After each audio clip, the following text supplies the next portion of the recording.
The royal ship moved through space like a shadow, gliding across water. Silent, powerful, unstoppable. Inside its endless corridors, Taiho learned what it meant to serve an empire.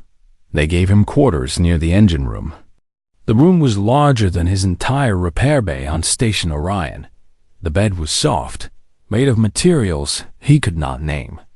The walls displayed images of distant stars and nebulae, changing slowly like a dream.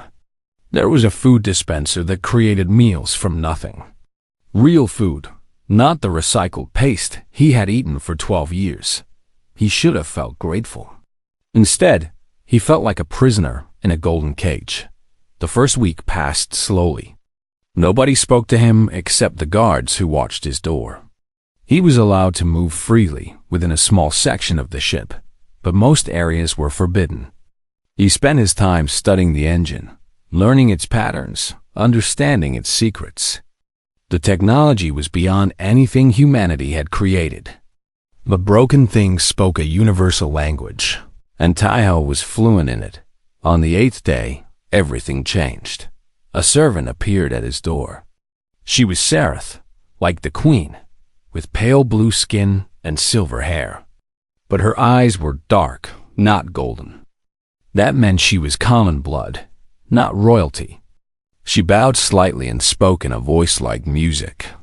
"The queen requests your presence in the throne room. Follow me." Taiho looked down at himself. He was wearing the same torn uniform from Station Orion. The grease stains had become permanent features. He was not fit to enter any throne room, especially not that of the most powerful ruler in the galaxy. "I need to change," he said. The queen said immediately. She does not wait. So Taiho followed the servant through the winding corridors of the royal ship. Looking exactly like what he was, a human mechanic who had no business being here. The throne room was massive. A cathedral of black stone and golden light. Pillars rose toward a ceiling so high it disappeared into shadow. Windows looked out upon the stars, making the room feel like it floated in the void itself. Sereth nobles filled the space, hundreds of them, dressed in flowing robes of every color. They turned to watch as Taiho entered, their expressions ranging from curiosity to disgust. At the far end of the room, on a throne carved from a single piece of dark crystal, sat Queen Vila. She wore a gown of silver that matched her hair. Her crown caught the light and scattered it into rainbows. She looked like a goddess made flesh, ancient and terrible and beautiful beyond words. "Approach," she commanded. Taiho walked forward. The nobles parted before him like water around a stone. He could hear them whispering, their translators rendering words he was not meant to understand. Human. Primitive. Why is this creature here? He stopped at the base of the throne and did not bow. He did not know if he should bow. Nobody had told him the rules. So he just stood there, looking up at the queen, waiting to learn why he had been summoned. Queen Vela studied him for a long moment. Then she rose from her throne and descended the steps toward him. The nobles gasped softly. The queen did not descend for anyone. That was known throughout the empire. People came to her. She did not go to them. She stopped in front of Taiho, close enough that he could see the gold of her eyes swirling like liquid metal. "Kneel," she said. Taiho knelt. There was no refusing that voice. It was not a request. It was gravity itself, pulling him down. Queen Vila raised her hand. A servant hurried forward with a small box. The queen opened it and removed something that glinted in the light. A pin, small and delicate, shaped like a spiral of gold and crystal. She reached down and attached the pin to Taiho's torn uniform, right over his heart. "Rise," she said. He stood. The pin felt warm against his chest, pulsing with faint energy. The queen turned to face her nobles. When she spoke, her voice filled the entire throne room, powerful enough to shake the stars themselves. "This is Taiho, human. He repaired my ship when all others failed." Technology that our greatest engineers could not understand, he mastered in 3 hours. He did what was impossible. And now, I grant him a title that no human has ever held in the history of our empire. She paused. The silence was absolute. Taiho is hereby named Royal Engineer of the Seraph Empire. He answers to no one except me. His word in matters of technology is law. Any who disrespect him disrespect the throne itself. The nobles erupted. Not in applause. In shock. In outrage. Voices rose from every corner of the room, competing to be heard. A human? This is madness. Royal Engineer? He's not even Sarath. The position has been empty for centuries. We cannot give it to this primitive creature. Queen Vela let them shout. She stood perfectly still, watching her court fall into chaos, her expression unreadable. Then she raised one hand. Silence crashed down like a hammer. I did not ask for opinions, she said. Her voice was soft now, but it carried more threat than any scream. I gave a command. The human is Royal Engineer. This is decided.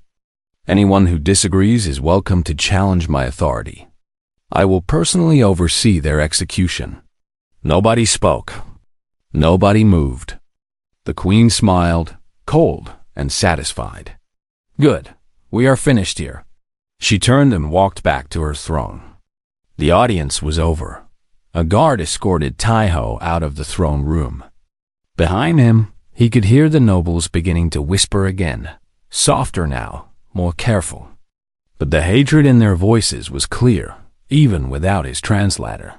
The news spread across the galaxy like fire through dry grass. A human had been named Royal Engineer of the Seraph Empire, a position that had been vacant for 800 years. A title that placed its holder among the most powerful people in the known universe. And they had given it to a mechanic from a backwater trading station. The reactions were immediate and violent. In the Vorn Collective, the engineering guilds held emergency meetings. They had served the Seraph for generations. Their pride had been wounded on Station Orion when they failed to repair the royal engine. Now a human held a position they had dreamed of for centuries. Outrage turned to plotting. Something had to be done. In the Selen Republic, politicians laughed openly at the news. The Selen and the Seraph had been rivals for millennia. Any sign of weakness in the empire was cause for celebration. A human in a position of power was proof that Queen Vela had finally lost her mind. And on Earth, the message arrived with a wave of confusion. Humanity had been a minor player in galactic affairs for centuries. They were laborers, workers, the species that did the jobs nobody else wanted. The idea of a human holding any position of importance in an alien empire was absurd, but it was true. And that truth began to change things. Taiho knew nothing of the political storms raging across the stars. He was too busy trying to survive his new position. The Royal Engineer had an office, a workshop the size of a small city, filled with tools and technologies from across the empire. Taiho spent his first day just walking through it, trying to understand what he had been given. There were devices here that could reshape matter at the atomic level, machines that could bend space itself, weapons capable of destroying planets, and it was all his to command. A staff came with the position. 50 engineers, all Seraph, all staring at him with barely concealed contempt. They had trained their entire lives for this work. They had risen through the ranks of the Empire's technical corps, and now they answered to a human who had never even left his home solar system before last week. The first meeting was a disaster. Taiho stood at the front of the room, looking out at 50 hostile faces. He had prepared nothing. He did not know what to say. He was a mechanic, not a leader. He fixed things. He did not give speeches. I know you do not want me here, he said finally. I do not blame you. I did not ask for this position. I did not want it. But the Queen gave it to me. and I will not insult her by refusing it. One of the engineers spoke up. His name was Darrow. He was older than the others, with the weathered look of someone who had spent decades in service. His voice dripped with contempt. You expect us to follow a human? Your species cannot even achieve faster than light travel without our technology. You are children playing with tools you do not understand. Taiho looked at him steadily. You are right. I do not understand most of this technology. I probably never will. But I understand one thing that you do not. And what is that? How to fix things that should not be fixable. Darrow laughed. The others joined him. The sound echoed through the workshop like mocking thunder. The engine repair was luck, Darrow said. Nothing more. You stumbled onto a solution by accident. Any of us could have done the same if we had been willing to risk destroying a priceless artifact with primitive methods. Then prove it, Taiho said. The laughter stopped. There is a ship in the repair bay, Taiho continued. I saw it when I walked through. Ancient design. Crystal hull. The same technology as the Queen's engine. You have been working on it for how long? 6 months? A year? Darrow's face went still. That ship has resisted all attempts at restoration. The technology is too complex. We need more time. You have had enough time. I will fix it in 1 week. If I fail, I will resign my position and return to Earth. If I succeed, you will follow my orders without question. Agreed? The engineers looked at each other. This was unexpected. The human was challenging them openly, risking everything on a single test. Either he was brave or he was stupid. They could not decide which. Darrow smiled slowly. Agreed. 1 week. And when you fail, we will be glad to see you gone. The sirens screamed across Station Orion like dying animals. Red lights flashed in every corridor. Workers dropped their tools and ran toward the windows. Something massive was coming. Taiho did not run. He sat in his small repair bay, eating cold noodles from a metal container. His hands were black with engine grease. His uniform was torn at the shoulder. He had been awake for 36 hours, fixing a cargo hauler that nobody cared about. The sirens meant nothing to him. Sirens always meant something. Usually it was a false alarm. Sometimes it was a drunk pilot crashing into the docking ring. Once it was a fire in the food storage area. Taiho had seen it all in his 12 years on this station. He was 34 years old. He had come to Station Orion when he was 22, fresh from Earth, full of dreams about exploring the stars. Those dreams died quickly. The galaxy did not want human explorers. The galaxy wanted human workers. Cheap ones. Quiet ones. The kind that fixed things and asked no questions. So Taiho became a mechanic. He was good at it. Maybe the best on the station. But being the best human mechanic meant nothing out here. Alien engineers looked down on him. They had better tools, better training, better everything. Humans were just backup. Emergency labor. The ones you called when nobody else would do the dirty work. The station shook. Taiho's noodles spilled across his workbench. He cursed softly and stood up, finally interested. That was not a normal shake. That was something huge docking with the station. Something heavy enough to shift the entire structure. He walked to the window of his repair bay and looked out into space. His breath stopped. A ship hung there in the darkness. But calling it a ship was like calling an ocean a puddle. It was enormous. Miles long. Its hull was black and gold, covered in patterns that seemed to move and shift like living things. Towers rose from its surface like the spines of some ancient beast. Lights glowed in thousands of windows. It was beautiful and terrifying at the same time. Taiho had never seen anything like it. He had seen military cruisers. He had seen luxury vessels belonging to wealthy traders. He had even seen the occasional warship passing through. But this was different. This was something from another level of existence entirely. His communication device buzzed. A message appeared on the small screen. All personnel to docking bay 7. Immediate. Not a drill. Tai-Ho sighed. He grabbed the rag and wiped his hands, though it did little good. The grease was part of him now. He walked out of his repair bay and joined the stream of workers heading toward the main docking area. The corridors were packed with people. Humans mostly, but also some of the lesser alien species that worked on the station. Everyone was whispering. Everyone was afraid. Tai-Ho could smell the fear in the recycled air. He reached docking bay 7 and stopped at the edge of the crowd. The bay was massive, designed to receive the largest cargo ships. But even this space seemed small compared to what waited outside the airlock. Station. Commander Biles stood at the front of the crowd. She was a tall woman with gray hair and cold eyes. She had run Station Orion for 15 years. Tai-Ho had never seen her look afraid before.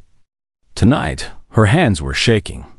The airlock opened with a hiss of equalizing pressure.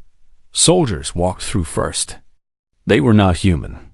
They were tall and slender, with skin like polished silver and eyes that burned with inner light.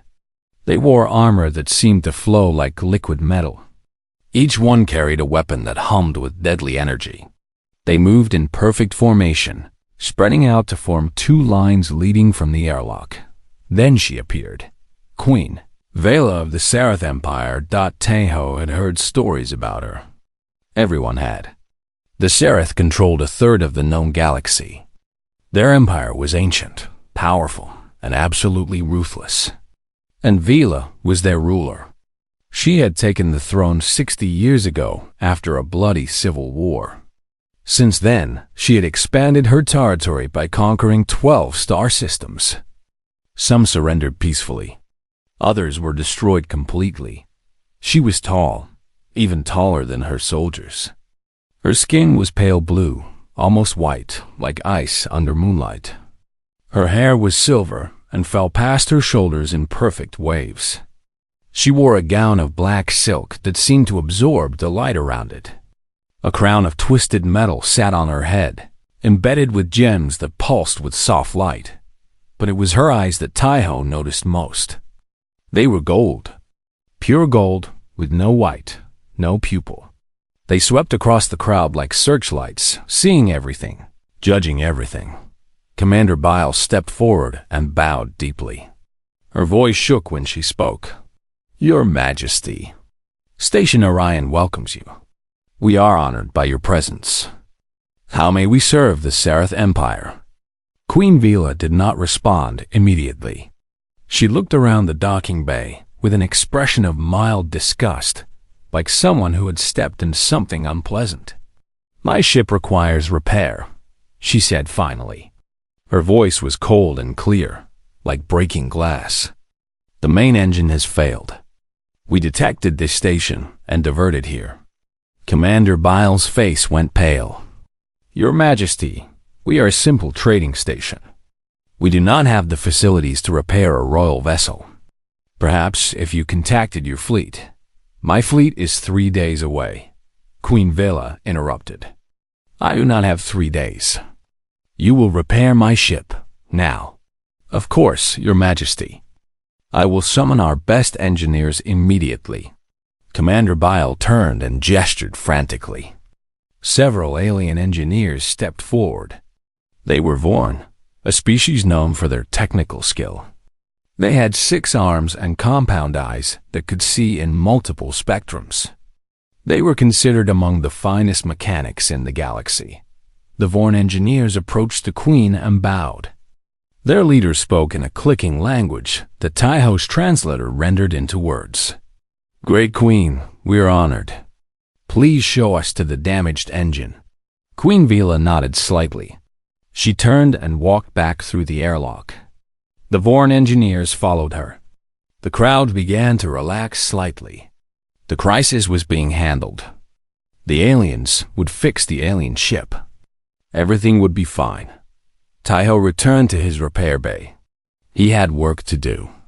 The cargo hauler still needed attention. Nobody cared about royal visits. Nobody cared about ancient empires. People still needed their ships fixed. He worked through the night. The sirens had stopped. The station returned to something like normal. But there was tension in the air that would not go away. Everyone knew the Queen was still here. Everyone knew that one wrong move could mean death for all of them. Around midnight, his communication device buzzed again. A message from Commander BYEOL.Taiho, Docking Bay 7.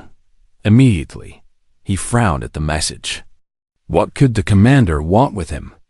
He was just a human mechanic. He had nothing to offer a royal crisis, but orders were orders. He wiped his hands, pulled on his least dirty jacket, and made his way back to the docking bay. When he arrived, the scene had changed. The Vorn engineers were standing at the edge of the bay, looking terrified. Commander Bile was speaking rapidly to a Seraph officer. And in the center of the bay, surrounded by guards, stood Queen Vila. She looked angry. Very angry. Commander Bile saw Taiho and waved him over desperately. He walked forward slowly, very aware of the guards watching his every move. "Your Majesty," Commander Baal said, "this is Taiho. He is our human mechanic. He has been on this station for 12 years. He has repaired more ships than anyone else here." Queen Vela turned those golden eyes on Taiho. He felt like an insect under a magnifying glass, like something small and insignificant being examined by a god. "The Vorn have failed," the Queen said. "They claim my engine uses technology they do not understand. They refuse to touch it further." She paused. "I was told humans are resourceful. I was resourceful. That they can fix things others cannot. Is this true?" Taiho looked at the Vorn engineers. They were shaking visibly. Whatever they had seen in that engine room had terrified them completely. "I can try," he said simply. "Try." The Queen's voice was sharp. "I do not want try. I want results." Taiho met her eyes. He did not look away. Something in him refused to be afraid, even though every instinct screamed at him to bow and beg and run. "I cannot promise results until I see the problem," he said. "That is how repair works. You look, you understand, you fix. I will look. If I can fix it, I will fix it." The docking bay went silent. Nobody spoke to Queen Vela like that. Nobody made demands of her. The guards tightened their grips on their weapons, but the Queen did not order his death. Instead, something strange happened. The corner of her mouth twitched. It might have been a smile. "Honest," she said. "Refreshing." "Very well, human. Follow me." She turned and walked toward the airlock. Taiho followed her, feeling the eyes of everyone in the station burning into his back. The inside of the royal ship was like nothing he had ever seen. The corridors were wide and tall, made of the same black and gold material as the hull. Strange lights floated in the air, providing soft illumination. The floor was warm beneath his feet, as if the ship itself was alive. They walked for what felt like miles. Past chambers filled with treasures. Past armories stacked with weapons. Past gardens where alien plants grew in artificial sunlight. The Queen walked ahead of him, saying nothing, her silver hair swaying with each step. Finally, they reached the engine room. Taiho stopped at the entrance and stared. The engine was not like any technology he knew. It was a sphere of pure light, suspended in a framework of crystal and metal. Energy flowed through it in patterns that hurt his eyes to follow. It was beautiful. It was. The ship waited in the repair bay like a sleeping dragon. It was smaller than the Queen's vessel. The first fleet ship slept beneath the ice of a dead moon, forgotten by time itself. It had been there for 12,000 years, waiting in the frozen dark, dreaming of stars it would never see again. Taiho found it because the first ship told him where to look. The crystal vessel had become his partner in the months since its awakening. It communicated through images and feelings, sharing memories of an age before the Seraph Empire existed, before most of the current galactic civilizations had even evolved. It remembered a time when the stars had been full of light and music before the darkness came. The darkness. The ship showed him visions of it sometimes. A force that consumed everything it touched. Not alive exactly, but not dead either. Something between. Something hungry. The ancient civilization had fought against it with everything they had. They had built fleets of ships that could dance through dimensions and weapons that could shatter reality itself. They had lost anyway, but their ships survived, hidden, scattered, waiting for someone to wake them. Taiho stood on the surface of the frozen moon, wrapped in an environmental suit that barely kept out the cold. Queen Vela waited in orbit above, watching through the sensors of her massive vessel. A team of Sarah soldiers formed a perimeter around him, their weapons ready for threats that did not exist. Nothing lived here. Nothing had lived here for millennia. The entrance to the ancient ship was buried under 50 meters of ice. The Seraph had offered to use their weapons to melt through it. Taiho refused. The ships were alive in their way. Blasting through the ice would be like breaking down someone's door instead of knocking Dot. He placed his hand on the frozen surface and closed his eyes. The first ship had taught him how to reach out, how to touch the sleeping minds of its siblings. It was not technology. It was not magic. It was something in between, something that humans seemed naturally suited for. "Wake up," he whispered. "Please wake up." Nothing happened for a long moment. The soldiers shifted nervously. Commander Darrow, who had become Taiho's reluctant second-in-command, muttered something about wasted time. Then the ice began to glow. Dot light spread from where Taiho's hand touched the surface, racing outward in patterns that matched the designs on the first ship's hull. The cold retreated. The ice softened. And deep beneath the surface, something stirred. The ground shook. Cracks appeared in the ice, spreading in perfect geometric patterns. The soldiers fell back, raising their weapons against an enemy they could not fight. Darrow shouted orders that nobody followed, and then the ice exploded upward. Not violently, not destructively. It rose into the air like a frozen fountain, catching the distant sunlight, glittering like a galaxy of diamonds. At the center of the eruption, rising from its ancient tomb, was a ship god. It was smaller than the first ship but shaped differently, sharper, more aggressive. Where the first ship looked like art, this one looked like a weapon. Its crystal hull was darker, almost black, and the patterns that moved across its surface were faster, more intense. A warship. The first of many. The ship hung in the air above the shattered ice, its lights flickering to life one by one. Taiho felt its mind touch his, confused at first, then curious, then grateful. It had been alone for so long. It had thought everyone had forgotten. "I did not forget," Taiho said softly. "None of us forgot. We just needed time to find you." Queen Vela's voice crackled through his communication device. "Taiho, report. The ship is awake, Your Majesty. It is healthy. It wants to fly again." There was a long pause. When the Queen spoke again, her voice held something Taiho had never heard. The four. Excitement, hunger, ambition. Given form, bring it home. They found 3 more ships over the next 6 months. One rested at the bottom of an acid ocean on a Kobchomalasistos, planet that killed everything it touched. The Seraph had declared the planet uninhabitable centuries ago. Taiho walked across its surface without protection, guided by visions from the awakened ships. The acid did not touch him. The ships protected their friend. One drifted in the heart of a nebula, wrapped in radiation that would have killed any normal being in seconds. Taiho flew there alone in his crystal ship, speaking to the sleeping vessel through the storms of energy, convincing it that the universe still held beauty worth seeing. One was buried in the ruins of a space station destroyed during a war that predated the Seraph Empire by 5,000 years.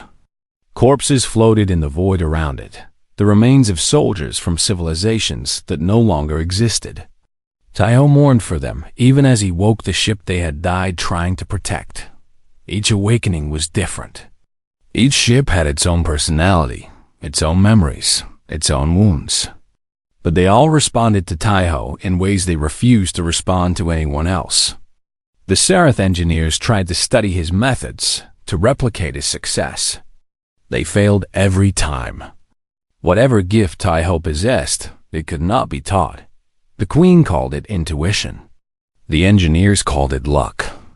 The ships called it something else, a word from their ancient language that translated roughly as listener.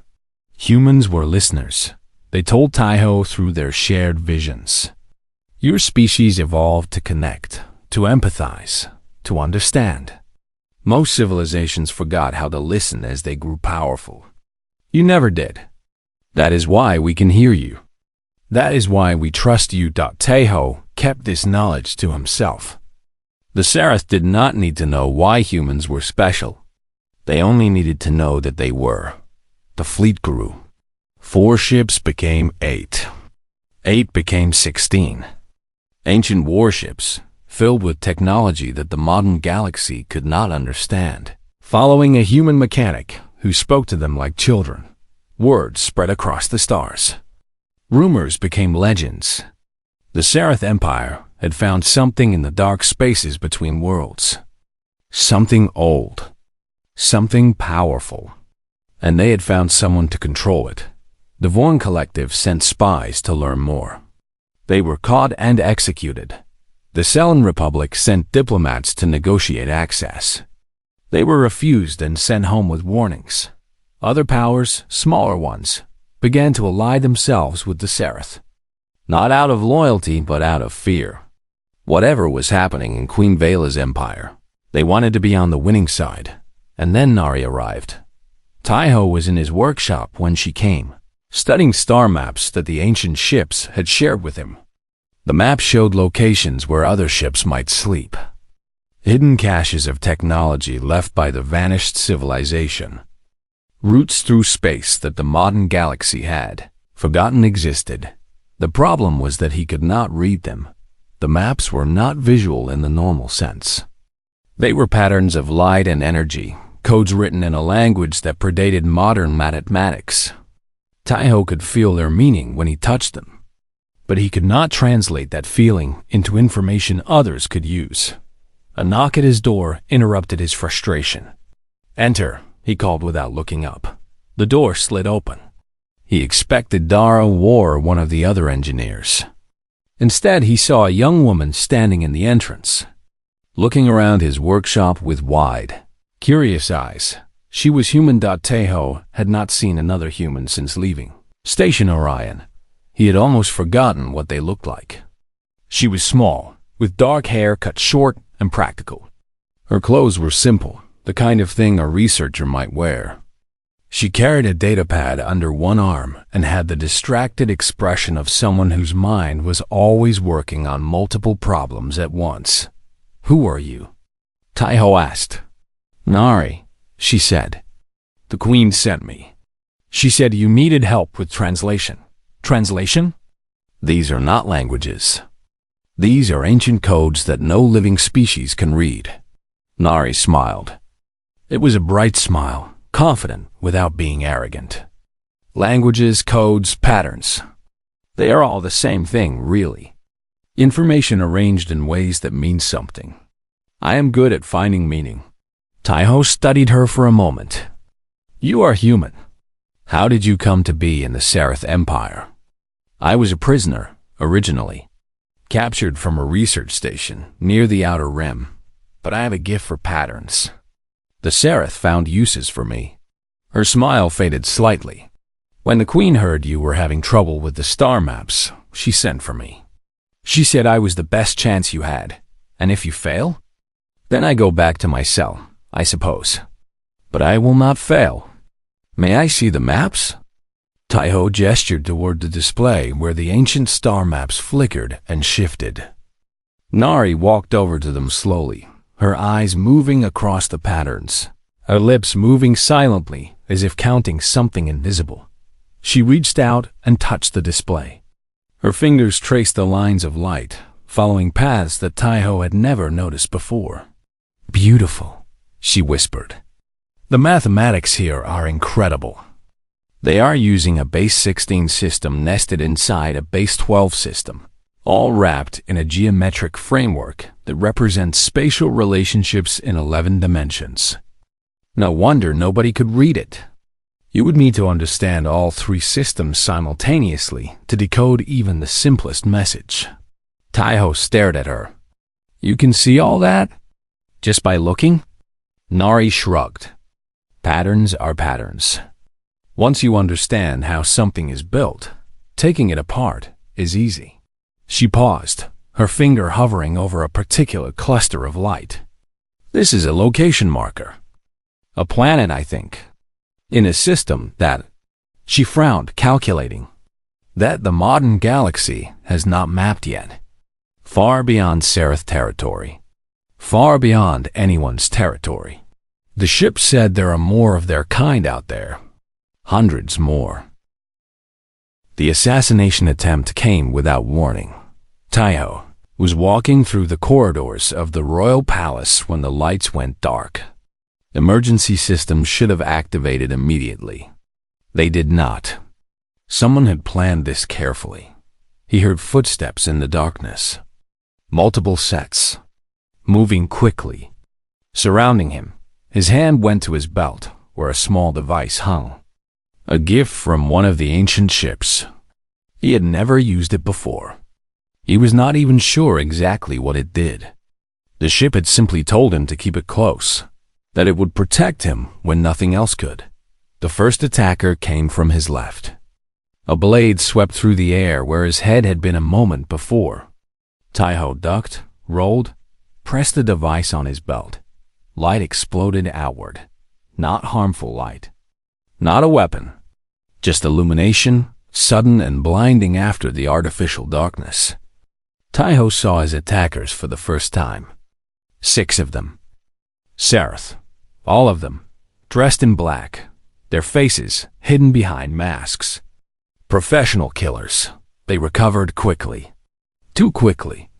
The light had bought him only seconds, but seconds were enough. The nearest attacker lunged. Taiho sidestepped, grabbed the extended arm, twisted. He felt bone break beneath his hands. The attacker screamed and dropped. Before the sound finished, Taiho had already moved to the next one. He was not a fighter. He had never trained for combat. But 12 years on station, Arian had taught him how bodies worked. How they moved. How they broke when stressed in the wrong ways. Machines and people were not so different in the end. Both could be taken apart. If you understood their patterns, 2 more attackers fell before the remaining 3 realized they had miscalculated. They backed away, regrouping, reassessing. This was not the easy kill they had expected. One of them spoke. A woman's voice, cold and precise. You are better than we thought, human. But you cannot defeat all of us. I do not need to defeat all of you, Taiho said. I just need to survive long enough. For what?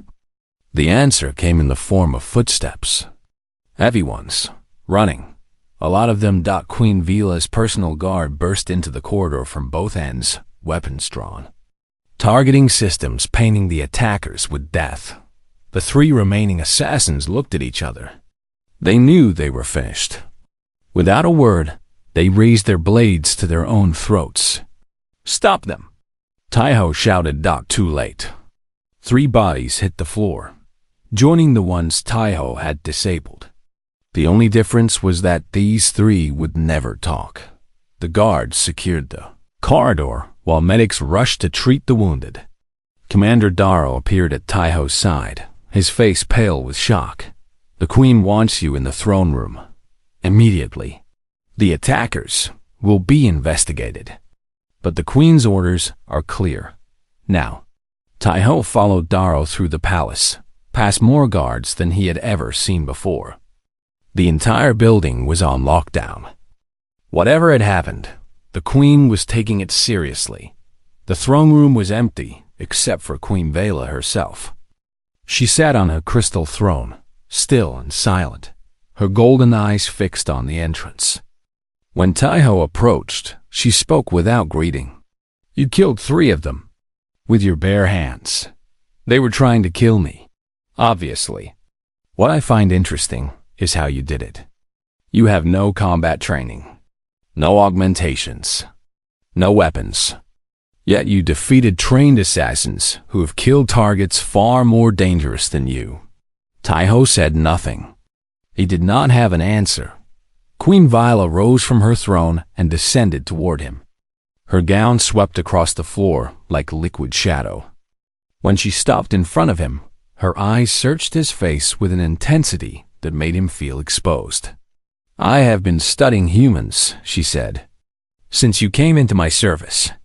Your species fascinates me. You are weak.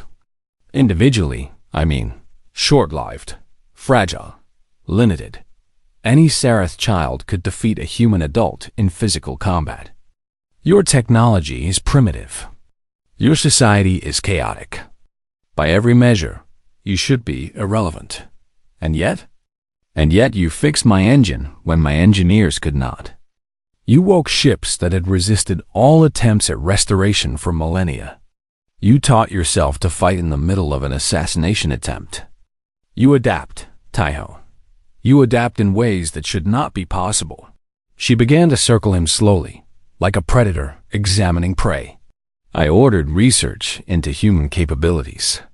Secret research. I wanted to understand what made you different. The results were unexpected. What did you find? Your brains are unusual. They form connections at an extraordinary rate.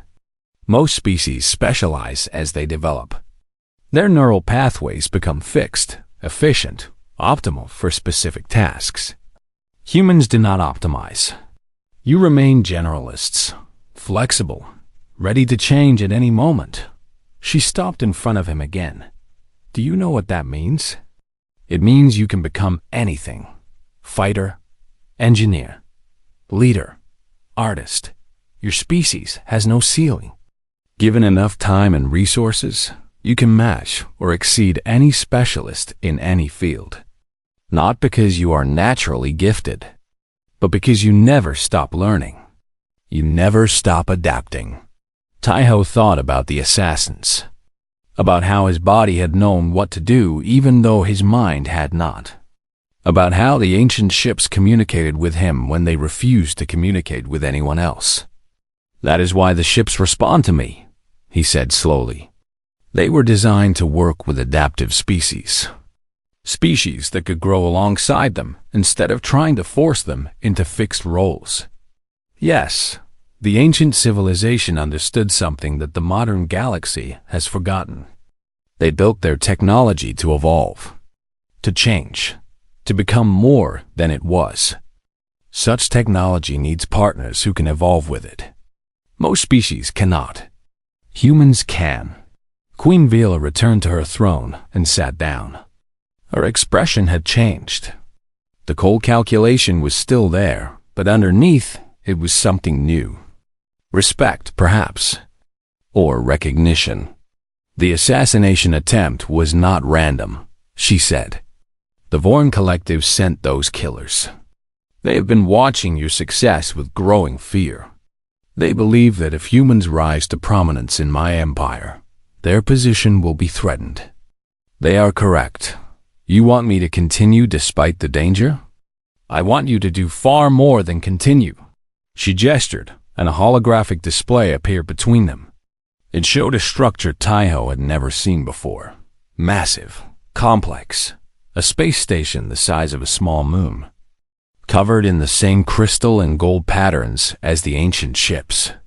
"This is the Nexus," Queen Vela said. "A control hub for the ancient fleet. We found it in the star maps your assistant decoded.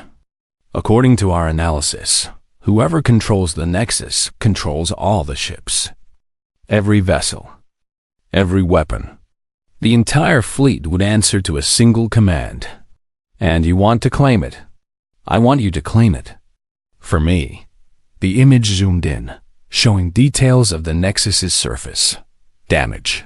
Extensive damage. Large sections of the structure were dark, dead, destroyed by whatever cataclysm had ended the ancient civilization. "The Nexus is damaged," Taiho said. "Beyond repair, according to my engineers." The same engineers who said the ships could not be restored. I no longer trust their assessments. Taiho studied the holographic image. The damage was severe. Worse than anything he had faced before. But the patterns were there. The structure was there. If even a part of the core systems had survived, there might be a chance. "I will meet Nari," he said. "The Nexus will have security systems, codes, locks, things that require translation and decryption. She will accompany you. And I will need full authority. No interference from your engineers. No second guessing from your military. If I am going to do this, I need to do it my way." Queen Vela smiled.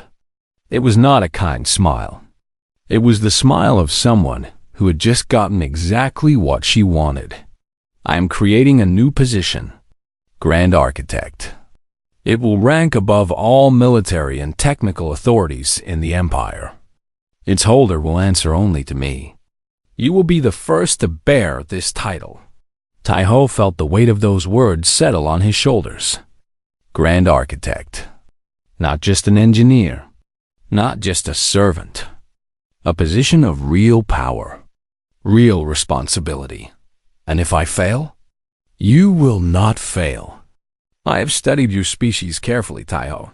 Humans do not fail. They adapt. They overcome.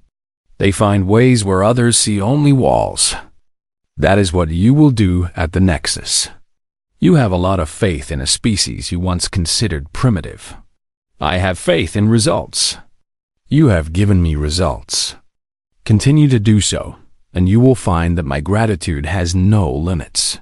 She rose again and walked to his side. For a moment, her hand rested on his shoulder, almost gentle. We are alike. You and I both underestimated. Both forced to prove ourselves against those who dismissed us.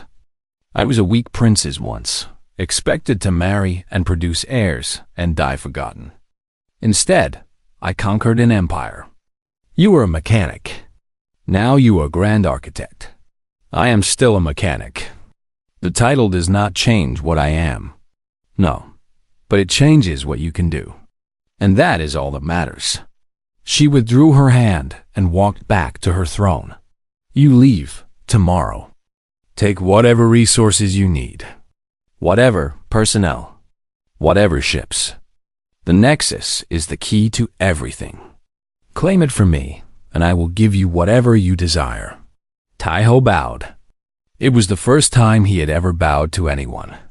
But in this moment, facing this decision, it felt right. I will not fail you, Your Majesty. I know you will not. Now go. Prepare. The galaxy is watching. The journey to the Nexus took 3 weeks. They traveled in Taiho's crystal ship, accompanied by a small fleet of restored ancient vessels. The route took them through uncharted space, following paths that Nari had decoded from the star maps. No modern civilization had ever traveled these corridors. The stars here were as the repair of the Nexus took 8 months. 8 months of work without rest. 8 months of humans pouring into the ancient structure, learning its secrets, bonding with its systems. They came from every corner of the Sereth Empire. Workers and engineers and scientists, all answering the Queen's call. They did not know exactly why they had been summoned. They only knew that something important was happening, and that for the first time in galactic history, Humans were at the center of it. Taiho worked harder than anyone. He barely slept. He forgot to eat for days at a time.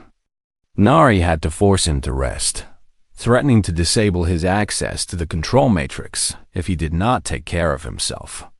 He obeyed, but only barely. There was so much to do, so much to learn, so little time. The control matrix responded to him like nothing else in his life ever had. When he touched it, he felt connected to every ship in the fleet. Hundreds of vessels scattered across the galaxy, all linked through the Nexus. He could feel their presence like distant heartbeats. He could hear their thoughts like whispered dreams. But the connection was incomplete. The damage to the Nexus limited what he could do. Ships could receive commands, but they could not coordinate. They could fight individually, but not as a unified force. If the darkness came now, they would be overwhelmed. So Taiho repaired and rebuilt and improved. The humans who came to help proved better than anyone expected. They adapted to the ancient technology with startling speed. What had taken Taiho months to learn, they picked up in weeks. The Nexus seemed to recognize something in them, opening pathways that had been closed for millennia. "It is almost like the structure wants to teach us," said one young engineer named Junho. He had come from a mining colony in the outer systems, barely educated by galactic standards. But he had a gift for understanding the crystal-based circuitry that formed the Nexus's nervous system. "Every time I figure something out, it shows me the next thing. Like it has been waiting for students." "It has been waiting," Taiho confirmed, "for 12,000 years. We are the first species it has deemed worthy of its knowledge." "Why us?" "We are nothing special," Taiho smiled. He had asked the same question once. Now he understood the answer. "We are everything special. We just did not know it yet." The 8th month ended with a test. Taiho stood in the central control chamber, his hands resting on the repaired matrix. Around him, 100 humans occupied similar positions, connected to secondary nodes throughout the structure. Each one had bonded with a portion of the Nexus. Each one had become part of something larger than themselves. "Are you ready?" Nari asked from her station. "No, but we do not have time to wait until we are." "Ready." He closed his eyes and reached out. Through the matrix, the fleet responded. 437. Ships activated simultaneously. Their systems came online. Their weapons charged. Their engines hummed with power that had not flowed through them in millennia. For the first time since the fall of the ancient civilization, the fleet moved as one. Taiho felt them all. Every ship. Every mind. 437 voices joining with his, forming a chorus of purpose and power. It was overwhelming. It was beautiful. It was exactly what they needed. Formation Alpha. He commanded. The ships moved. Across the galaxy, separated by light years of empty space, they shifted into perfect alignment.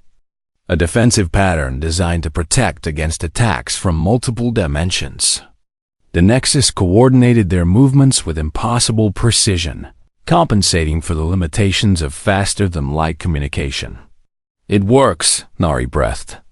"It actually works." Taiho opened his eyes. The matrix glowed brighter than it ever had before. The Nexus was fully operational.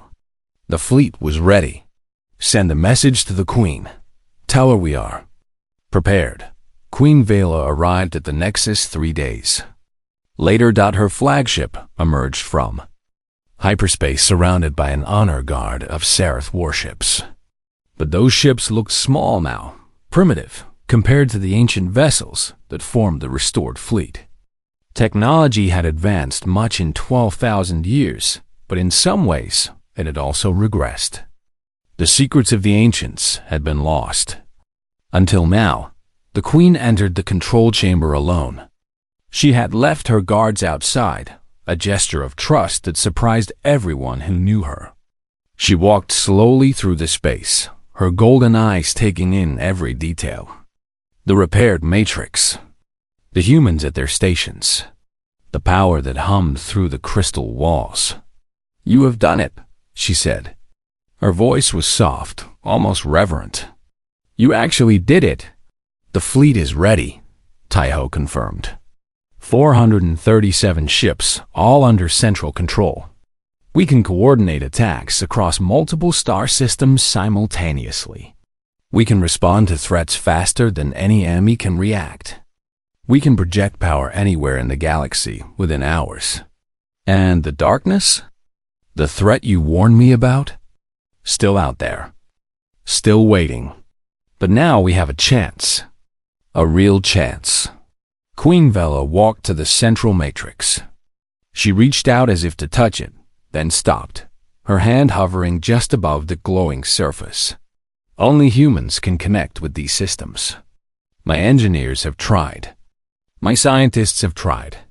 They cannot form the bond that your people achieve so naturally. This technology belongs to you now. To your species. It belongs to the fleet. We are just its caretakers. The Queen turned to face him. Her expression was strange, complex. For a moment, she looked almost uncertain. And Queen Vela was never uncertain about anything. I have spent my entire reign building power, conquering, expanding. I thought that was what strength meant. Territory, resources, military might. But watching you, watching your people, I have begun to understand something else. What is that, Your Majesty? True power is not about what you control. It is about what you can become. I have reached the limits of what the Seraph can be. We are strong, but we are fixed. We cannot change. We cannot grow. You can.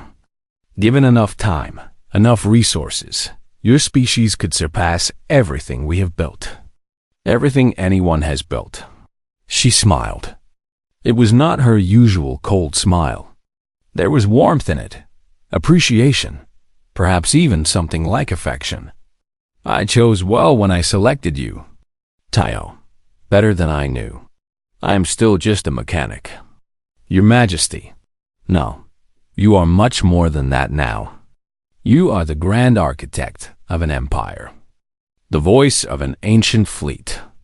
The bridge between what was and what will be. Embrace it.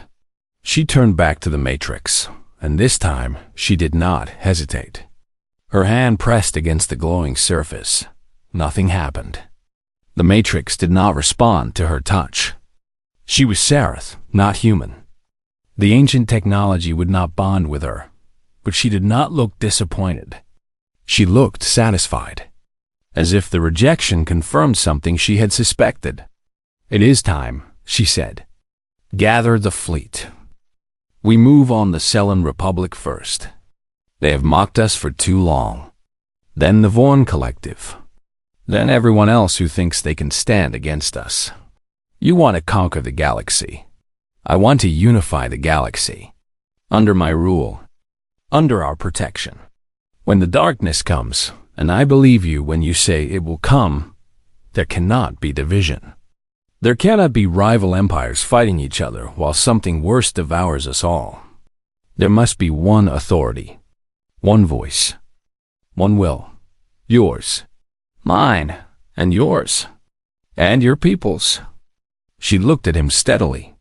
"I am not doing this alone, Taiho. I am doing it with you.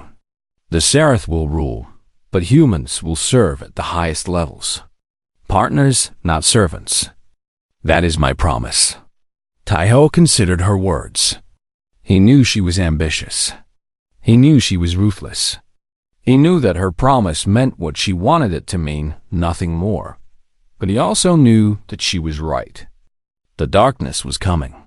Division was death. If the galaxy was going to survive, it needed to be united. And Queen Vela, for all her flaws, was capable of uniting it. "I will give the order," he said. The Selen Republic fell in 3 days. They had been preparing for war with the Seraph for decades. Their fleets were powerful. Their defenses were strong. Their warriors were brave. None of it mattered. The ancient ships appeared in their skies without warning. They came from angles that should have been impossible, using dimensional pathways that no modern species knew how to navigate. One moment the sky was clear. The next, it was filled with crystal and gold, blocking out the stars. The Cylon fleet tried to fight. Their weapons scored hits on the ancient vessels. Energy beams carved lines of destruction across crystal hulls. Missiles exploded against ancient armor. The ships barely noticed. Their shields absorbed attacks that would have destroyed modern warships. Their weapons fired beams of pure dimensional energy that tore Cylon vessels apart at the molecular level. Within hours, the entire Cylon fleet was debris. The surrender came before sunset on the third day. The Cylon president appeared on every communication channel in their territory, his face pale, his voice shaking. We yield. To the Sarith Empire and its allies, we will not resist further. We ask only for mercy. Queen Vela appeared beside him on the broadcast. She stood tall and cold, her golden eyes burning with triumph. The Cylon Republic is dissolved. Your territory belongs to the Empire now. Your people will serve as all others serve, peacefully, obediently, and in return, you will receive our protection against all threats, including ones you cannot imagine. She turned to face the camera directly. Let this be a message to all who watch. The Oldo,